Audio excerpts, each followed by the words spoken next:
is really going to be the main character of this show. And with the junglers also being in tow, we probably will see them hovering around the top, half of the map, as both of the bottom lanes, the English-speaking parts of both of these teams, have been kind of left to their own devices down there without a lot of support.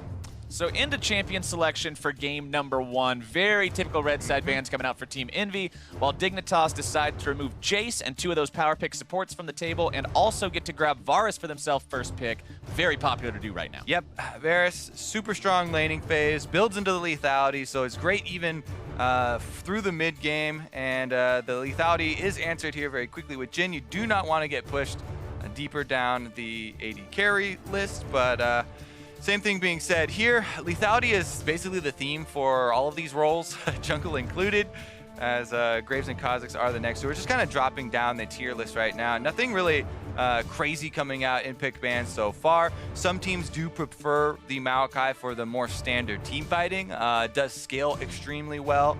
And can be that hard blocker on the front line, but Shen opens up more options. We talked about Seraph liking to pull a lot more creative shot calling from the top side. This allows him to affect the rest of the map a little bit easier. And these first 5 picks actually came through lightning fast. It was just boom, boom, boom, boom, boom. We've gotten to that point. We're at the stable point in the patch where everybody's pretty sure what they want, and they're very sure as well as what the enemy team is going to pick. So it's just we're kind of filtering down here through the AD carry jungle and even top lane tier list now. So that does leave support in mid lane. Support in mid lane, telling us exactly where the bans are going to be focused here in part number 2 of the new 10-ban system. Ryze taken off the table first and foremost by EnVy. Don't want to be dealing with Keane on that one today. Yeah, we'll see what Team Dignitas have in store as well. These are where more of the crazy picks come out, right? We talk about Keane and all his deep champion pool, the Urgot mid, the Hekra mid, these sorts of things from his past that he has used. And Ninja is definitely no slouch as well. Right. He likes to be on the front line as a mid laner. But the standard one's just coming out now. Corki as well, extremely powerful in the current meta.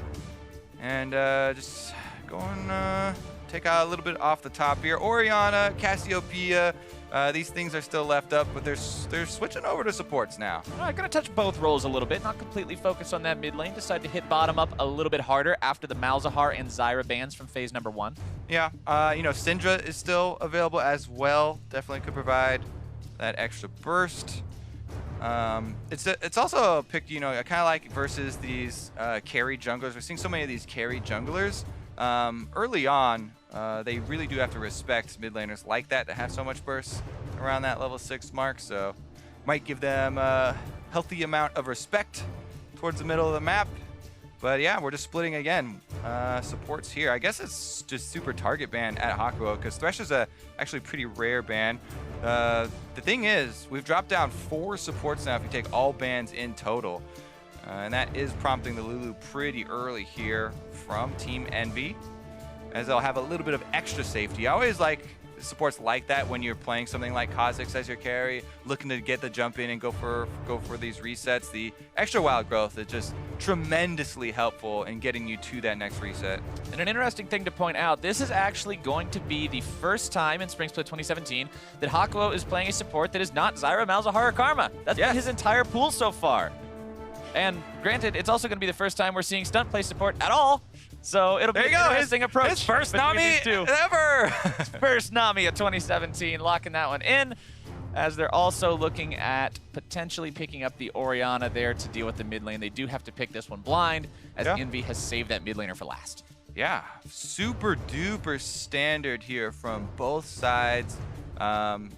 There will be that slight global advantage here for Team EnVy with the Shen from the top lane, but Maokai quite fine in that matchup. I do think Shen just provides you a little bit of extra pressure because the laning is just great early on versus Maokai as well. And then obviously you do have the extra cross-map tool, but no surprise here as well. Cassiopeia does come in versus the Orianna.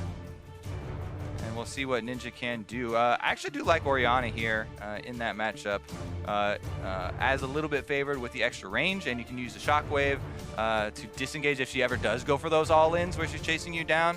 But Orianna does not have to look at Cassiopeia to get off much of her damage at all, even though you do like to thread in auto attacks. So can play around that pretty easily. You know, one thing we were talking about in previous instances of Dignitas games is Dignitas working a lot and focusing a lot on the communication between these team members. They want to make sure that they have healthy communication between everybody on the team. They don't just want to have Keane slap a band-aid on it and translate for everybody and everything will be fine. And it has not been that. It has been the opposite of that so far for the team. So we'll see if their roster change does help out in that area and get more talkative here, because we've been looking at it a little bit, and Keane, while he does know both languages, isn't like a super vocal person. Right. And it is a little bit difficult to get those in-game spot translations in the heat of action. But on the other side, EnVy is also a team that's historically had some communication problems. They got they didn't have the real roster for the first couple of weeks. Things are a little bit shisty for a while. So hopefully both these teams can kind of work on those communication issues a little bit and find ways to better manage themselves in the mid game and the late game that have been so problematic. Yeah, they're starting at the bottom. Got to make their way up now. 9th place is the first step on the ladder. Exactly. Exactly. You're at least ahead of somebody else then, and at the end of this game, somebody's going to be feeling good with that extra win under their belts, starting that upward momentum. As EnVy moves out as a unit, not bothering to do that 5-point spread. Looks like they might be going for some kind of a level 1 move here. Moving in, Keane spotting them out, just kind of pressuring up further in towards this Raptor camp. Not going to go ahead and throw out any wards or anything just yet. But Dig is wanting nothing to do with this so far, instead just kind of mounting their own sort of a counter-attack, counter-invade here towards the enemy red buff. Ssumday probably going to drop one off here. EnVy being cautious, rightfully so, after going for a strong invade down bottom side. You know that Team Dignitas had plenty of time up in your red quadrant, so grouping up for safety. Buckle up and it's the buddy system. The buddy system. You got to stay together during this. Keystone Mastery's there at the bottom part of your screen. Grasp of the Undying for both Maokai and the Shen. Not bothering with that Courage of the Colossus anymore. Thunderlord showing up on both teams. Deathfire Touch on the Jhin. Warlord's Bloodlust on the Varus. Yep.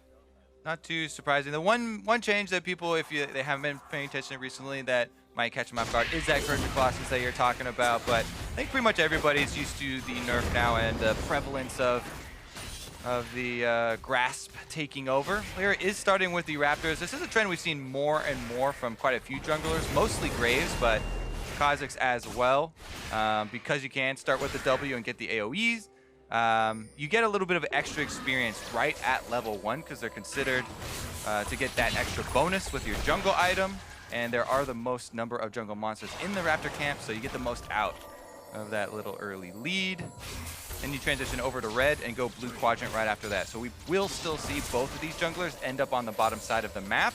However, I think that it is quite likely that we do see them double back. Wow, maybe even see them visit mid lane. Is Ninja got a very favorable trade, it looks like, early on there, maybe level 1 even. Yeah, things are looking kind of sketchy for Keane right now. Luckily, he's still got some healing going on, still scarfing down those biscuits, working that health back up. But you got to respect what the Cassiopeia can do, man. If he gets on top of you with those twin fangs, the damage is unreal. The damage is definitely real, and it is there. The one thing is that usually you'll see him go super low on mana for those trades, but it doesn't look like he burned through too much of the mana either. So probably got a lot of help from minions, maybe. Didn't quite see what went down there. Looks like LirA is first to the Scuttle Crab, but Chaser isn't even bothering going into the river. I'm just going for the hard full clear here.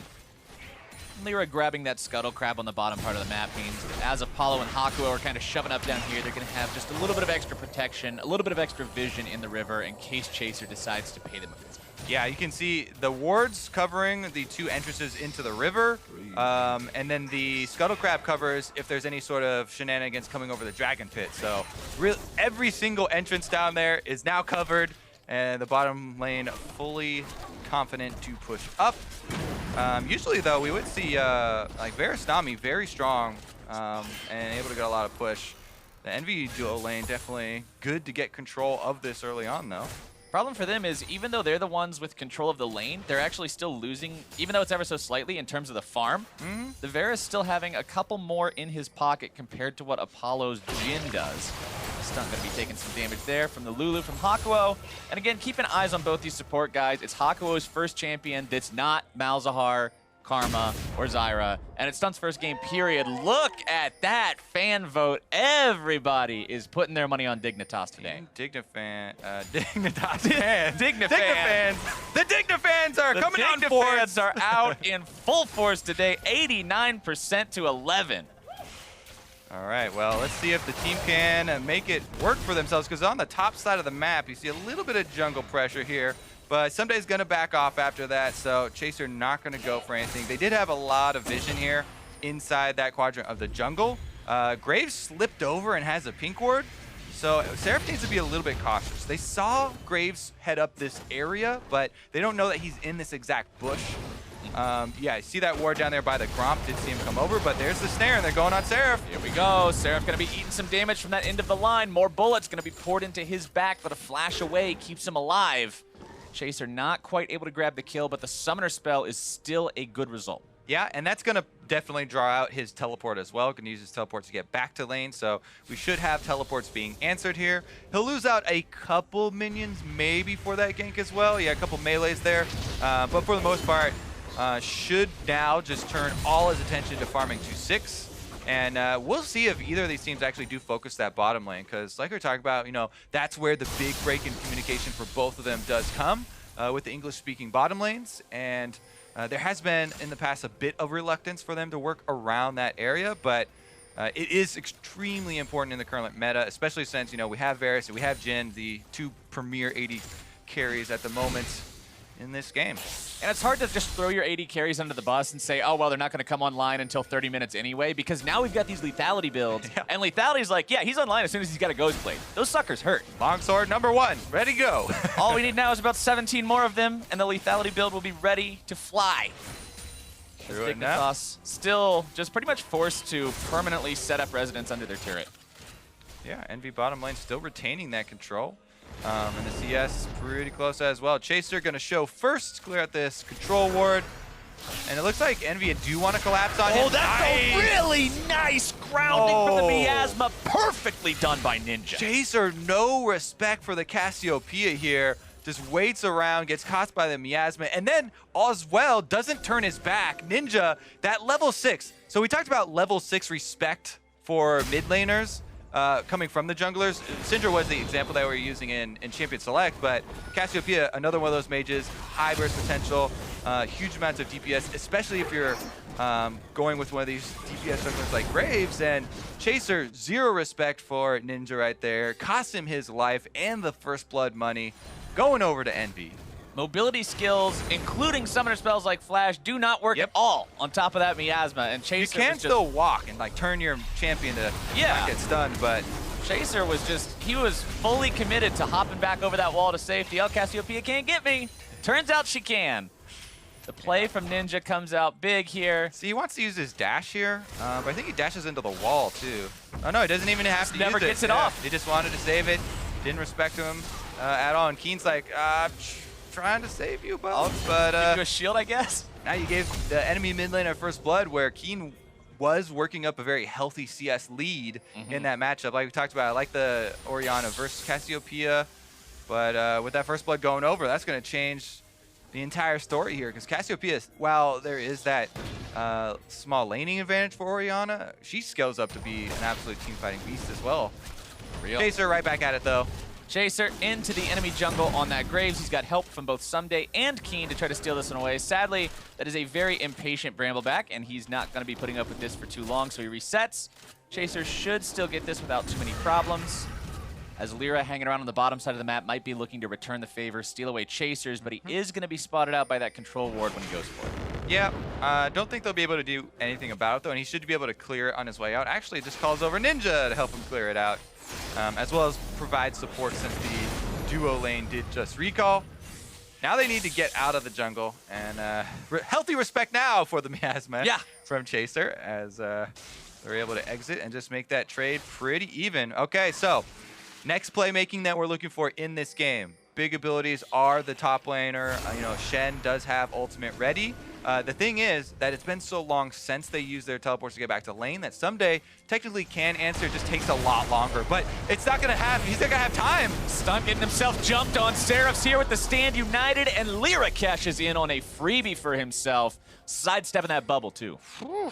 Just right in the enemy jungle. There's the immediate ultimate. Seraph's teleport won't be up to get back to his lane, but another kill for Envy, and Team Dignitas seem like a lot of individual plays still at the moment, and fairly quiet over there. Envy's living up to that stat that we what odds said are you earlier. giving Lot here? Ooh, secured. All right, Envy's got it. It's taken care of. Ocean Drake is theirs, working towards that gold advantage at 20 that they have that we were talking about earlier. But remember, this is where Envy normally does well. Once you get into 20 minutes, that's where Team Envy usually starts to show some weaknesses, some cracks in the armor. Have to see if they can keep this up. This is one of the most dangerous points of the game is when support, the duo lanes get their first backs and supports go out for their early warding roams. LirA was ready. They saw him on that last ward over by red buff that they left around and jumped right on him with the no hesitation on stand united. 4 curtain call shots coming out in bottom lane. 3 of those going to find their way into Lod as Stunt gets himself away from a potential KO threat if he would have been eating more than a couple of them. Apollo and Hakuho still continue to push this up. Now they've got control of the CS like you were kind of expecting based on the lane tempo earlier. A 16 advantage for Apollo. Serrated Dirk already picked up for him, working on the long swords for the Caulfield's Warhammer. And with the Boots of Swiftness completed, he is significantly faster than his no boots opponent. Yes, sir.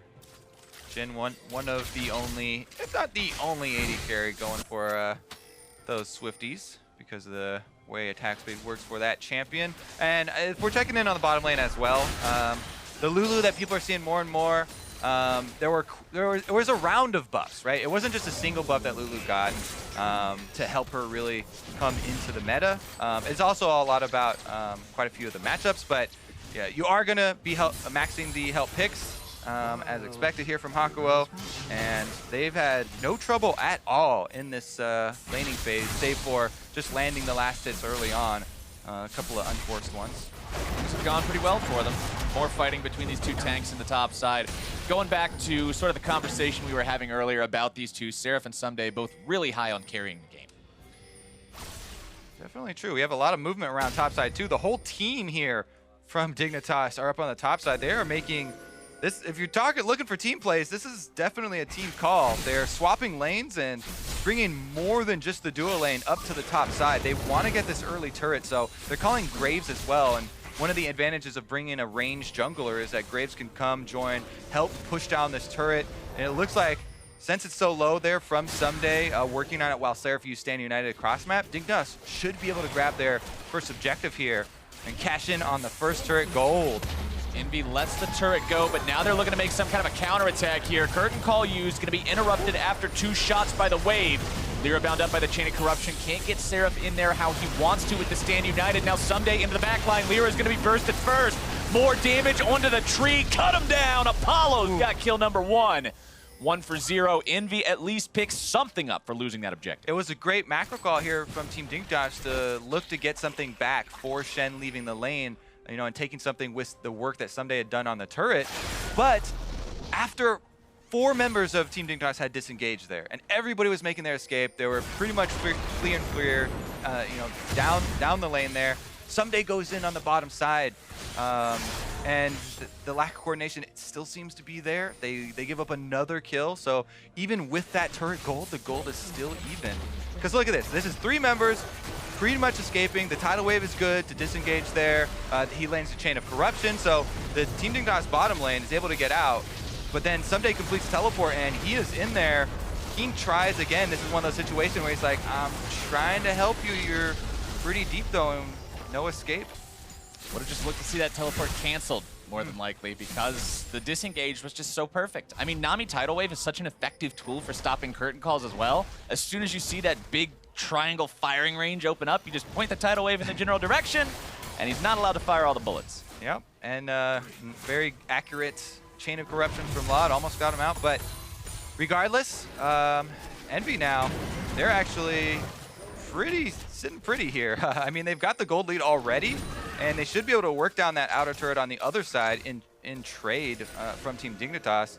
Maybe Team Dignitas can try and set up some more vision around the bottom side while this is happening, because they definitely can't stop this from going down. But what they can do is try and prepare for the future.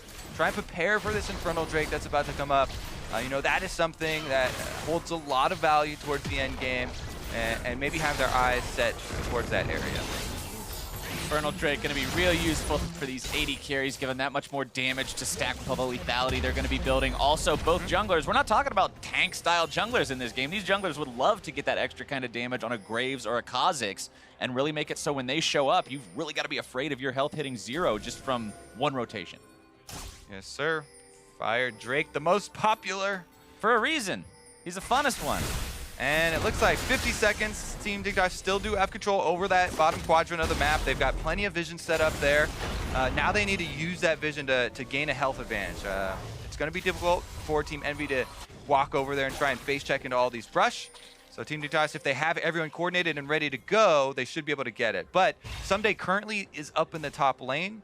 Maybe, you know, if he starts walking now, he would head down to that Infernal Drake and be here for the confrontation.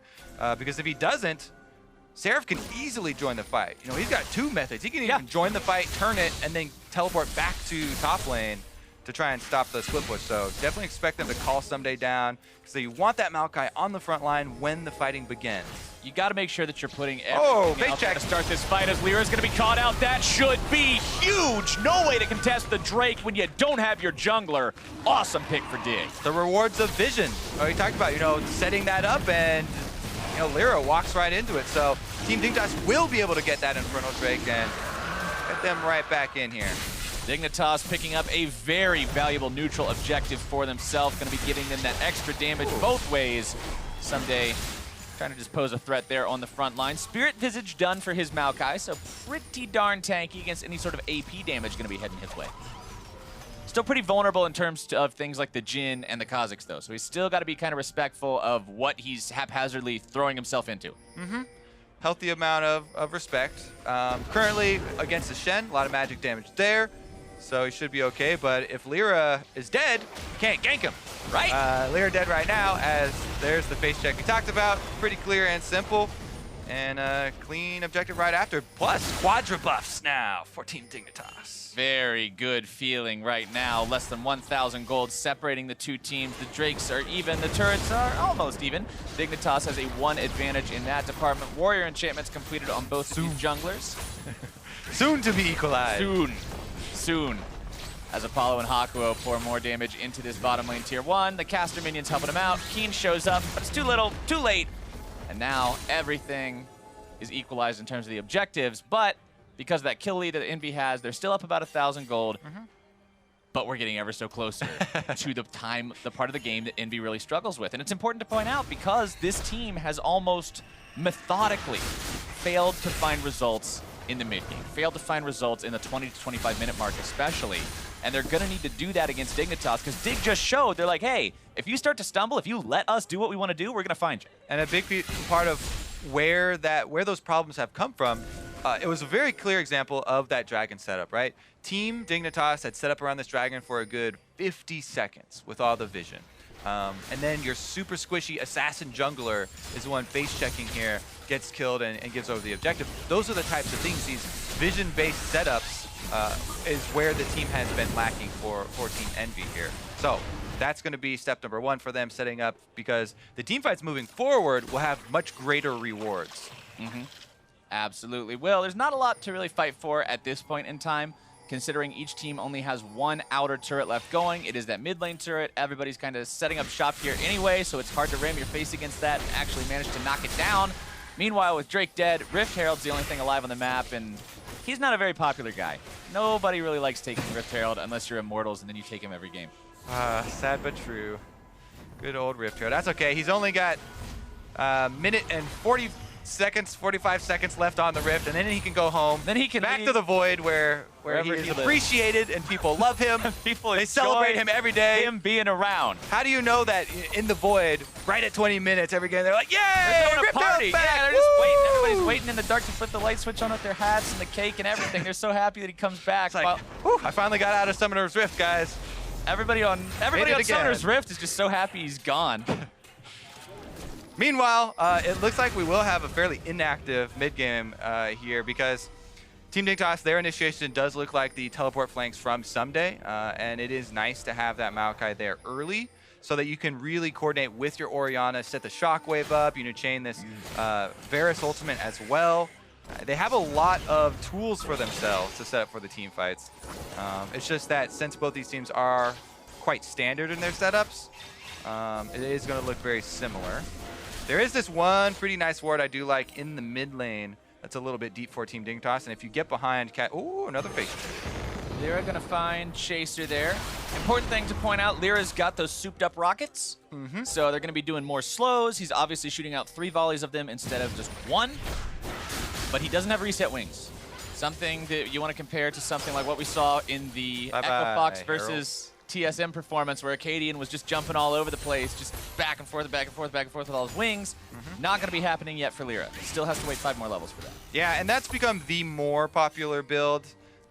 Just the likelihood of you using the combat power of the triple spike or the isolated slow that you're getting with them is just a lot higher, especially in the early game here. The likelihood of you getting multiple giant resets is a lot more towards the end game. So that's why people have been okay delaying the wings to their 3rd evolution and opting for the spikes a bit earlier on. However, if the early game is going super well for you, by all means, don't feel like you need to follow along in the footsteps and always go into the pattern of Q and then W evolves. Oh, we got to fight here, though. Let's go. Breaking out. Chain of Corruption coming in to disengage this one. LirA going to be pulling himself back now. Wild Growth keeping him alive. Ssumday right back into the mix, looking to lock these guys down however he can. Deadly Flourish going to be holding him still. EnVy gets themselves out. Dig gets themselves out. Everybody's walking away, and it's 40 seconds until Infernal Drake number 2, so both teams got to regroup quick. And 8 ultimates were used there in that fight. Couple of summoner spells on both sides as well. So pretty even tools used here. Ninja still has his though, and he's ready to go. So does Keane, so you really have to respect the Orianna ball still. Both these mid laners could make fairly big plays around this Drake, and it is an Infernal Drake, so probably we'll see a lot of action here. 15 seconds until it spawns. Stunt has not been able to back. Still very hurt from the previous fight. Really needs to be mindful of exactly where he puts himself and how easy it is for somebody like LirA to pop him if he's in the wrong spot. Yep. Seraph also doesn't have Stand United, so it's hard for either of these teams to really split off and try and get a side wave advantage. The minions are pretty even down the river as well, so we're just having a standoff here.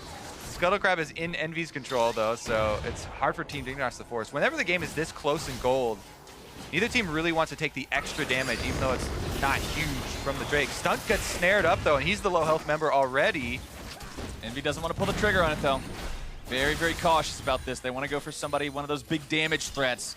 Seraph off to the side, looking to make some kind of a pincer attack, but just can't find a chance to do it and feel good about it.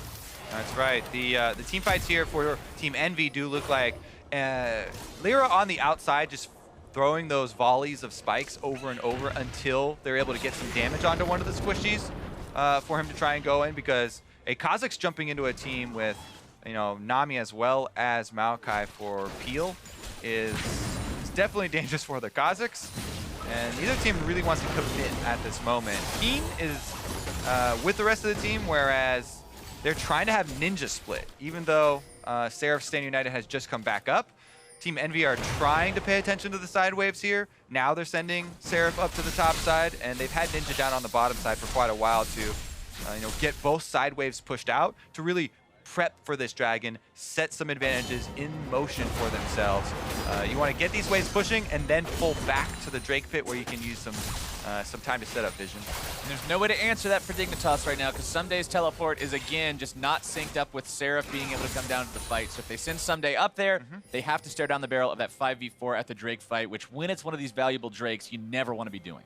And that means that it's much more likely for Team Dignitas to try and set up here first and force the issue, because if Team Dignitas just let Seraph continue to split push, they slowly lose out some top tower health and a little bit of the map here.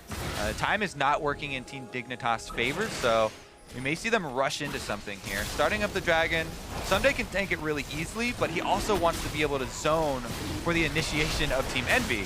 And they're actually going to be able to take it very quickly. EnVy decide to make the call to stick with the split push. I don't know how much damage Seraph is getting on that turret.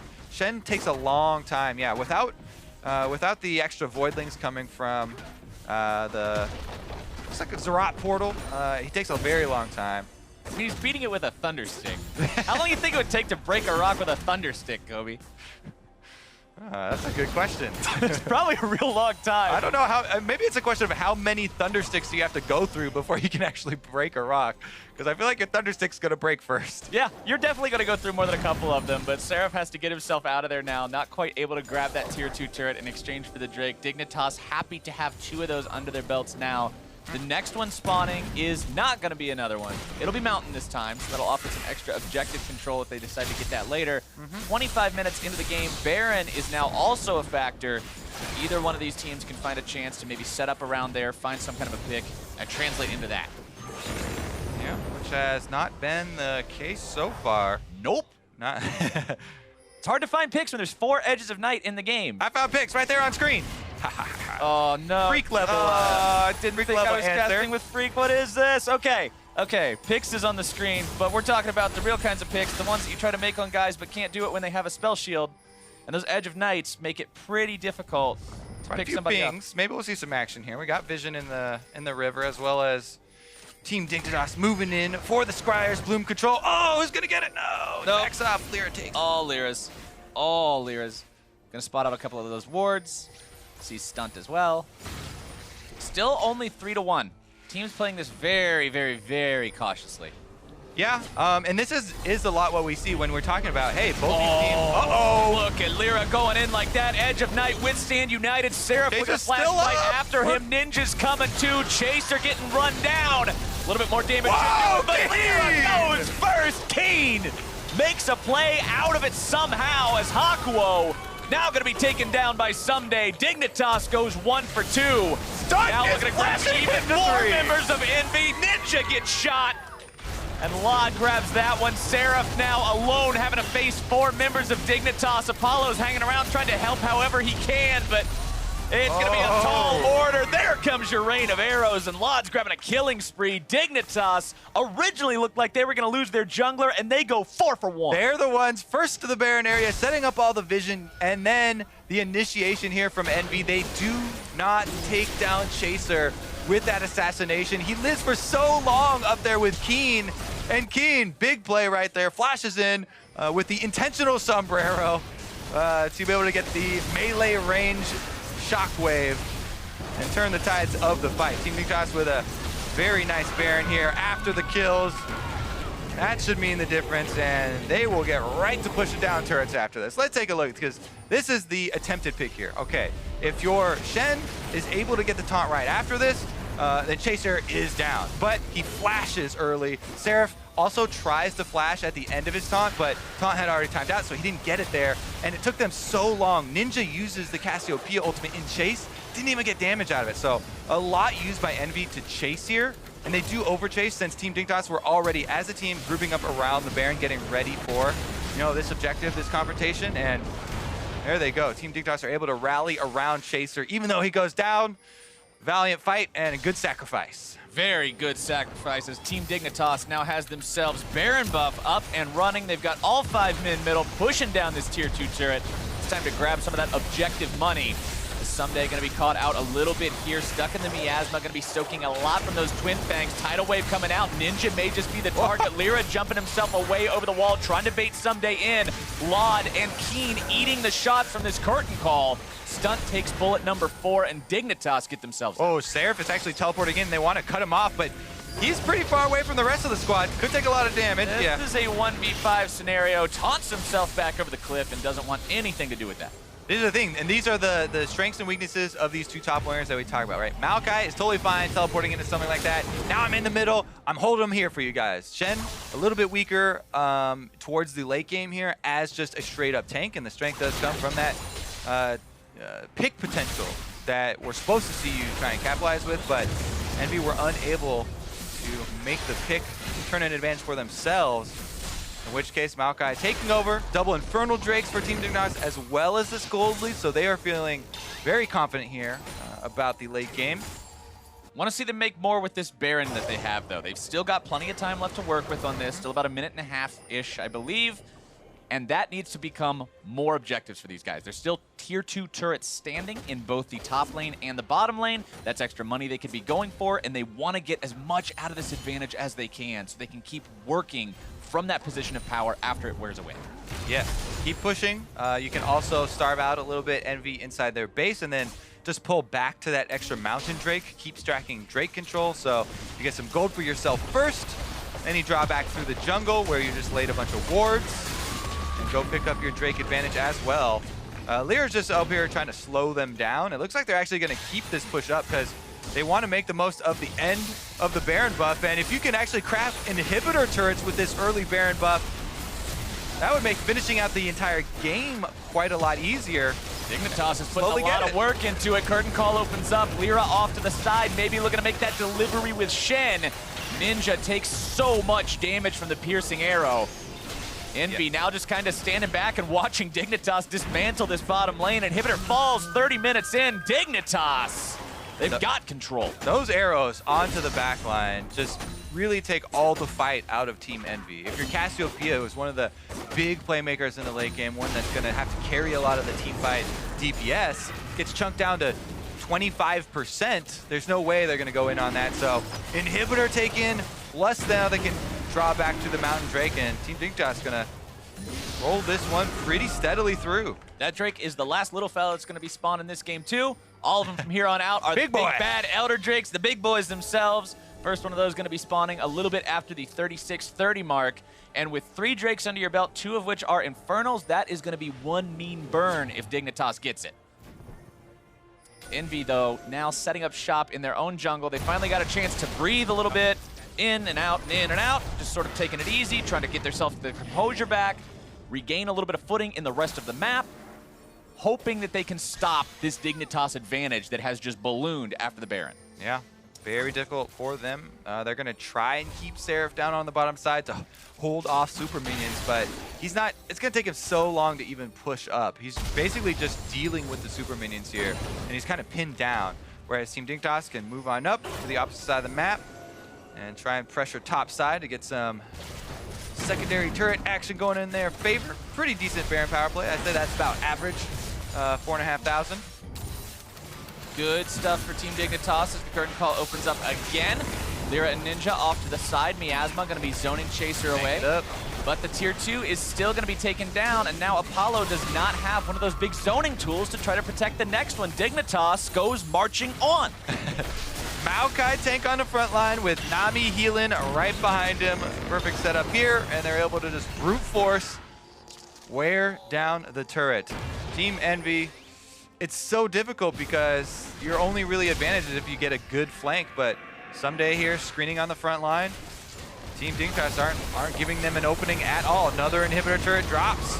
Envy can't find their chance to keep it alive in any measurable amount of time. Dignitas now firing off that tidal wave. Ghosted. Rockets coming in. Ninja trying to make some kind of play. Stand United comes out onto him. They got to get in there now. Seraph looking to find some kind of a taunt. Ssumday's the only one in range. Keane's going to be bound up. Nice shockwave. Ninja's done. Seraph having to retreat, but Ssumday is still in hot pursuit. You can't run from nature itself. Ssumday will chase these guys out. Dignitas grabs inhibitor number 2. They've still got a minion wave behind them. Why stop now? Solid team fight here from Team Dignitas, and they can just walk this through as well. 3 members here from Envy trying their best, but what are they going to do? There goes the Nexus. There is no way to keep these things alive. Dignitas moves on to the Nexus, and a couple of arrows, a couple of shotgun shots. Apollo's right back into the fountain, and Dignitas take game 1. And the Digna fans go wild. The Digna fans, that 89% was not a lie, Kobe. They believed. All right, this whole game was a story of one team fight. Yeah. It was an attempt from Envy to get a Shen pick there with the Kha'Zix jumping in, your assassin with the Shen on his back, and Team Dignitas were able to evade just long enough. Chaser, some fancy footwork there on Graves, able to delay, and the overextension They punished. They got, what, 4 kills? Almost an entire ace off of that. And then the Baron. Yeah, that Baron just completely ran away with the game. Up until then, 1-3 game, everybody's super quiet. Everybody's kind of tiptoeing around a little bit, trying to make sure that they don't do anything too loud or crazy. And then as soon as Dignitas grabs the Baron, they're like, wait a second. We can do anything we want. Yeah. Let's win. And that's why so many teams are drafting the Maokai for the front line. This is a very solid standard team fight setup that they've got for themselves. And if the team with the extra mobility isn't able to make use of that mobility, then you see the wins in a pretty standard style like this. Now, we do have a replay of that fight that we're talking about here. This was the entire game. Ninja, pretty close to fall here on screen. He's going to be able to use his Cassiopeia ultimate. And the big thing is, that Cassiopeia ultimate doesn't even get the damage onto Chaser. He flashes forward for it, but Chaser dashes there, you can see, into the brush. And Keane doing another ultimate flash for himself. He actually does find the kill, so Team Dignitas there cleaning up on the backside. A lot of these kills did go over to Laud as well on the Varus here. Getting a lot of the snipes in. Chain of Corruption, he gets that one. And then eventually they chase down Seraph as well and retreat back to the Baron. So it was the 4-for-1 team fight plus Baron afterwards that allowed them to gain such a tremendous gold advantage. And it was trending towards Envy there for a while. But what did I keep saying throughout the game? Envy looks good early. You hit that mid 20-minute mark, that's when Envy starts struggling. And this game is just another repetition of that fact. They've really got to break that cadence and find out how to fix that. Yeah, they did go for that pick without total vision, right? It was kind of an uninformed pick, just hoping that Team Dignitas were spread out. And actually, it was, even then, even if it was uninformed, it would have been okay if they had actually killed Chaser on the spot. If that taunt lands right when he's coming out and they finish him off, then they're the ones with the 4-5 advantage. But Chaser with the flash right after, dodged Seraph, and he was able to survive long enough to draw out some more cooldowns. Yeah, Chaser did a really good job playing that out in general, just making sure that he was buying as much time as possible. Sometimes when you get jumped on by a Kha'Zix and you're like, he's with got the Shen Shen on him as well. He's got the Shen on him. You're like, man, I'm just dead. I might as well stand here and spam my dance or something. But no, Chaser's getting himself out. He wastes so much time. The Cassiopeia ult just completely whiffs, and it was well done by Dignitas. And even more well done is the fact that they were able to translate that into such a smooth victory afterwards. Yeah. I was a little bit concerned that maybe they're going to stall out. Maybe they're going to wait for another Baron. Maybe they're not going to push more tier 2s, but they went tier 2, tier 3 inhibitor. Put up their Maokai shield, is done. Nami heal him, and just move forward. They just slowly push down the turrets. Ssumday is a brick, and he is walking right up into it, and nobody is going to be stopping him anytime soon. That was the game plan. That's what worked. And in game number 2, we'll have to see if they can manage to stop that on the side of Team Envy, because if Dig's allowed to just have that Maokai again and run crazy with it, it's hard to answer. Yeah, the teams are now taking their break, going back to strategize for game number 2, see if it will be a difference in champion select. And even in a lot of it is in execution. You can, like, this is not a champion select loss. This is an execution loss. So we'll see if they can regroup and make this a 3-game series, or if Team Dignitas can end it out 2-0. We'll see what these teams bring out in game 2 of Envy versus Dignitas. And as we head to the break this time, we're going to listen in